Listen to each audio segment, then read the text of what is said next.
안녕하십니까. 실내 성형외과 윤상엽 원장입니다. 요즘 보형물 관련 희귀 임파암 때문에 정말 많은 이야기들이 있습니다. 심지어는 조금 좀 현실과 아니면 팩트하고 다른 내용들도 인터넷상에 돌아다니고요. 그래서 오늘은 비교적 이제 최신에 나온, 특히 유럽에서 나온 그런 저널 내용으로 보형물 관련 희귀 임파암에 대해서 유럽 각국은 지금 어떻게 처리를 하고 있는지 말씀드리는 시간을 갖도록 하겠습니다. 이게 더 브레스트라는 의학 저널입니다. 의학 잡지에 실려 있는 그런 내용들이고요. 주로 이탈리아, 프랑스에 있는 성형외과 의사들이 이야기를 한 겁니다.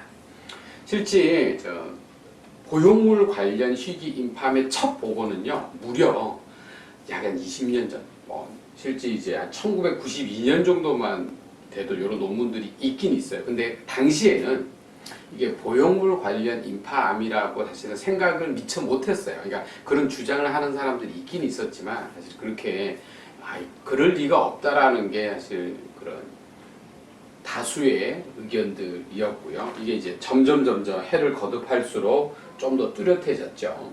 그래서 대규모의 어떤 역학 조사를 실시한 게 2008년입니다. 2008년.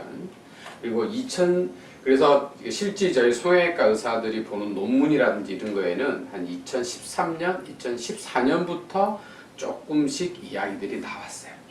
2015년에 유럽이라든지 미국 등지에서 대략 한 200건 정도 그런 사례를 모아서 그런 논문 발표들이 있었고요. 그러다가 2016년 우리 세계 보건기구죠. WHO의 임파암 관련해서 보형물 관련 희귀 역행성 임파암, 이름이 너무 길죠. 아무튼 보형물 희귀암이 WHO 정식으로 등재가 됩니다. 그게 사실 2016년 일이니까 별로 시간이나 이제 한 2년, 3년 정도 됐죠. 원인들에 대해서는 사실 정확한 원인을 몰라요. 이제 그게 정답인데요.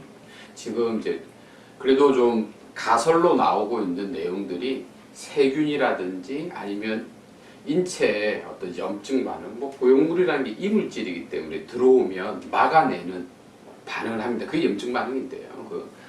바이오 필름들을 대표적으로 해서 어떤 이게 염증 반응에 의해서 생긴 것이다. 아니면 아주 만성적인 자가 면역 질환, 그러니까 이것도 역시 몸이 막아내는 그런 반응들입니다. 아니면 이게 특별히 텍스처 보형물에서 생기거든요. 그래서 텍스처, 그러니까 보형물의 표면을 거칠게 만들기 위한 그런 여러 가지 그런 방법들이 있는데 그런 방법을 하면서 특정한 독성 물질이 만들어진 것은 아닌가 이렇게 의심을 하고 있는데 아직도 뚜렷한 인과관계를 밝히지는 못하고 있습니다. 그냥 검사하는 거는 이제 보형물 주위에 쌓인 체액을 이제 빼내서 검사를 하게 되고요. 이거는 지금 국내에 대부분의 그런 병원에서 검사 의뢰할 수 있고 또 대학병원 같은 데서는 다 검사가 됩니다. 검사는 사실 그렇게 어렵지는 않아요.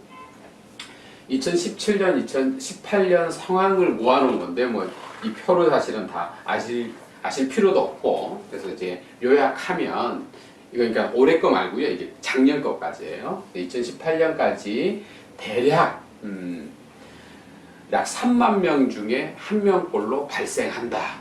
라고 사실은 여기에는 이제 정리가 되어 있습니다. 근데 여기에 대해서도 실제 미국에서는 이제 더 최신의 보고에서는 3,000명 중에 1명꼴로 발생한다. 라고까지 그 비율은 올라갔어요. 아마도 앞으로도 좀 점점 비율은 올라갈 걸로 예상을 합니다. 우리나라 지금 지난주에 식품의약안전청에서 그 엘러간사 우리 지금 그 시장에서 퇴출이 된 엘러간사 보형물 전수조사를 했는데 28,000건 정도 됩니다. 그래서 28,000건 중에 한 건이 생긴 거죠. 그래서 지금 안타까운 일인데 근데 처음에는 3만 명 중에 한 명이니까 그럼 그분만 생기고 다른 분들은 다 괜찮은가? 사실 그렇게까지 생각할 수 있는데 실제적으로는 약 이제 한 3,000명 중에 한 명꼴이라는 그런 보고도 있기 때문에 안심할 수는 없는 그런 사항들이 이게 뭐 잘 안 보이실 거예요. 그래서 이게 어차피 이제 도표 중에서 여기 뭐 영국도 있고요, 덴마크도 있고, 독일, 프랑스, 무슨 스웨덴 해서 여러 이제 유럽의 그런 나라들은 지금 어떤 식으로 이 사태에 대해서 대처를 하고 있는지에 대한 그런 내용들인데요. 이 내용도 저희가 뭐 참고할 만한 내용으로 간단하게 요약을 하자면 거의 대부분의 경우, 특히 독일을 제외하고 거의 대부분의 유럽 국가에서 엘러간 텍스처 고용물은 퇴출이 됐습니다. 그러니까 더 이상 사용하지 않는 걸로 되어 있고요. 일부 나라, 한 4-5나라에서는 엘러간사뿐만이 아니라 어떤 다른 회사 것도 텍스처 고용물을 사용하지 않는 걸로 이제 각 나라의 보건당국에서 공고를 내리고 있습니다. 물론 이제 스무스 고용물이라든지 이런 것들은 뭐 안전한 걸로, 그래서 스무스 고용물들은 대부분의 나라, 거의 전 나라에서 그는 이제 사용하는데 문제는 없고요. 이게 2017년까지 해서 미국에 다 모여 있는 결과가 이제 한 414건 정도 이렇게 사례가 되어 있는데, 이게 지금 가장 최근에는 한 750건 정도가 보고가 되어 있어요. 750건. 그러니까 훨씬 많죠. 그래서 현재는, 그러니까 뭐 우리나라도 마찬가지입니다만은 수술 전에 반드시 이런 보형물 수술을 할 때는 보형물 관련 희귀암이 생길 수 있다라는 거를 반드시 환자에게 설명하게 되어 있고요. 또 어떤 환자한테 어떤 보형물을 사용을 했다는 거는 반드시 기록을 남기게 되어 있고요. 사실 뭐 우리나라는 이제 워낙에 의료 환경 자체가 건강보험공단이라든지 아니면 식품의약품 안전처에서 사실은 잘 돼 있는 편이에요. 저희가 굉장히 시스템이 잘 되어 있기 때문에 대부분의 그런 기록들이 남아 있고요. 그래서 어떤 분들은 간혹 그런 거 걱정해요. 내가 기록한 거 기록이 없으면 어떻게 하나? 내가 어떤 보형물을 사용했는지 모르면 어떻게 되나? 그러니까 일부 그런 후진국에서는 사실 그런 게 가능하겠지만 우리나라는 그렇지는 않습니다. 대부분 다 기록도 잘 남겨져 있고요. 그래서 2018년 작년 10월부터 본격적으로 제일 먼저 시작한 나라가 프랑스 이런 데거든요. 프랑스, 캐나다, 호주 이런 데서부터는 엘러간사 텍스처 보형물은 시장에서 퇴출이 되고 있습니다. 뭐 우리나라도 그렇고요.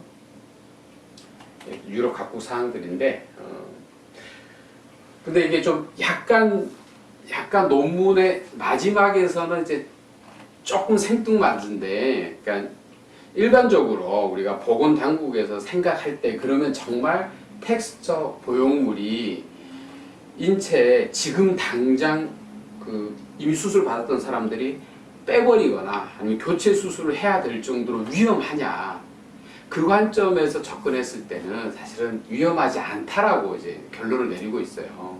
왜냐하면 너무너무 그런 확률이 적으니까.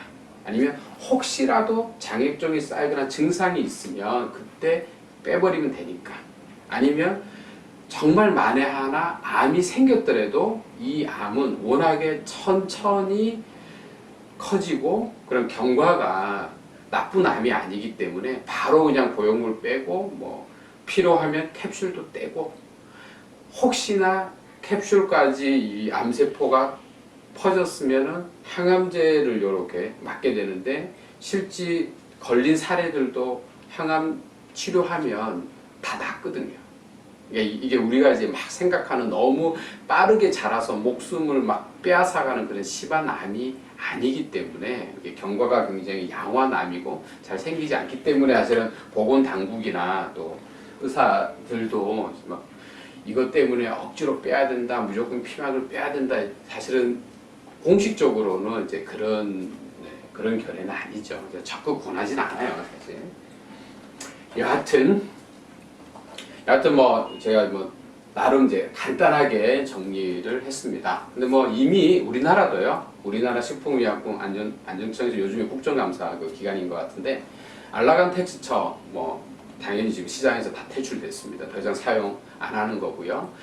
알라간사뿐만이 아니라 모든 텍스처 보형물을 이제 사용을 자제하는 것을 공고를 했습니다. 그러니까 사실 뭐 사용하지 말라는 거죠. 그러니까 다른 회사 제품들도 일단 텍스처, 그러니까 물방울형은 다 텍스처니까 이제 앞으로 물방울형 플러스 원반형 중에서도 일부 텍스처가 있습니다. 식염수 중에서도요, 식염수 보형물 중에서도 외피가 텍스처인 보형물이 있어요. 우리나라는 뭐 아직 보호가 없지만 미국에서는 식염수 텍스처 보형물도 이 암 발생 보호가 있어요. 그러니까 이게 안에 들어있는 게 뭐 코이시브 젤이냐 식염수 젤이냐 그게 중요한 게 아닙니다. 이게 외피가 텍스처냐 아니냐 그게 중요한 거예요. 그래서 모든 텍스처 보형물은 이제 사용하지 않는 걸로 뭐 아시다시피 스무스 보형물을 단독으로 사용을 했는데 희귀암이 발생했다는 보고는 없어요. 그러니까 이 얘기를 왜 해드리냐면 사실 우리 환자분들도 요즘에 워낙에 정보력이 대단하시니까 외국 것도 많이 이제 뭐 논문도 심지어 번역해서 뭐 카페나 이런 데 올라가 있는 걸로 압니다. 실제 보고에 보면 스무스 보형물을 사용했는데 희귀인파암이 생겼다라는 사례 보고가 있어요. 그럼 큰일이다. 이제 스무스도 생기나? 오해하실 수 있어요. 아닙니다. 그게 아니고 그 사람들은 스무스 보형물을 사용했는데 암이 생긴 사람들은 그 전에 텍스처 보형물을 사용했던 사람들이에요. 그러니까 이전에 텍스처 보형물로 한 10년 썼는데 중간에 스무스로 바꿨다는 거죠. 뭐 여러 가지 이유로. 그런데 몇 년 있다가 또 우연찮게 이 암이 생긴 거예요. 그러면 사실 이건 스무스 보형물 때문에 생긴 게 아니죠. 왜? 왜냐면 스무스 보형물만 사용했는데 이 암이 생겼다는 보고는 한 곳도 없으니까. 그래서 지금 이제 뭐 보건당국에서도 스무스 보형물 사용을. 그러니까 특히 우리가 미용도 미용이지만 재건 수술 하시는 분들한테는 여하튼 보형물을 사용을 해서 유방 재건을 해야 되거든요. 미용 수술뿐만이 아니라 재건 수술 하신 분들한테는 아예 사용할 보형물이 없다. 그런 건 사실 뭐 큰 일이죠. 여하튼 결론은 지금 스무스 보형물 사용은 뭐 문제가 없는 걸로 이렇게 되어 있습니다. 피막 제거 참 논란이 많아요. 피막 제거.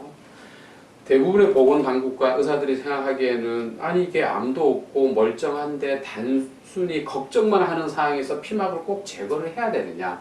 사실 공식적으로는 제거할 필요가 없다는 거죠. 그런데 사실 뭐 저도 그렇고요. 환자분 입장에서는 이게 내 보형물만 제거하고 피막은 안 없어지고 계속 남아있다고 그러는데 어떤 암에 조금이라도 그 원인이 계속 남아있는 거 아니냐 이렇게 걱정을 사실 많이 하실 수 있어요. 안타깝게도 뭐 일부 의사들은 뭐 우리나라는 안 그런 것 같아요. 그러니까 외국의 어떤 미국도 그렇고 일부 의사들은 그 부분들을 너무 막 이렇게 환자들한테 겁을 줘가지고 피막을 다 뜯어내야 된다는 식으로 좀 안 좋게 상업적인 그런 목적으로 이렇게 막 유튜브에도 인스타그램에도 올리시는 분들이 있어요. 그래서 너무 환자분들이 이제 그쪽으로 막 몰려가셔갖고 너무 걱정하시는 것 같아서 사실 좀 안타깝긴 합니다. 여하튼 우리가 검사를 해서 암세포가 나왔다 당연히 피막을 제거하는 게 맞고요. 아예 장액점조차 없다 그런 경우에도 피막 제거를 꼭 해야 되느냐. 저는 개인적으로는 안 하는 게 맞다고 생각합니다. 하지만 그러면 환자분 입장에서 나는 너무 불안하다. 내가 이럴 줄 알고 이 수술 받았나. 나는 너무 안타깝다. 사실 그렇게 원하시는 분들은 제거해야 된다고 일부 동의합니다. 또 다른 주제로 찾아뵙도록 하겠습니다.